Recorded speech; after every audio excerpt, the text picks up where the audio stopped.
నమస్కారం. ఘంటారావానికి స్వాగతం. ముందుగా ప్రధానాంశాలు. విద్యార్థులకు ఇబ్బందులు లేకుండా అన్ని మార్గాల్లో బస్సులు నడపాలి. రేపటి నుంచి స్కూల్స్ పునః ప్రారంభం వేళ అధికారులకు ఆర్టీసీ ఎండీ ఆదేశం. రేవంత్ రెడ్డి పాలనలో తొలి సగం అట్టర్ ఫ్లాప్ అయిందన్న కేటీఆర్. మీనాక్షి నటరాజన్కు వెన్నుపోటు పొడిచారని ఆరోపణ.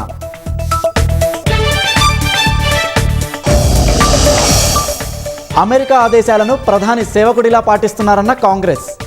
గల్ఫ్ తీరంలో ఘటనపై యుఎస్ క్షమాపణలు చెప్పలేదని రాహుల్ ఆరోపణ. రాహుల్ విమర్శలను తోసిపుచ్చిన నిర్మలా సీతారామన్. దేశం విజయాలను తక్కువ చేసి మాట్లాడడం సరికాదని హితవు.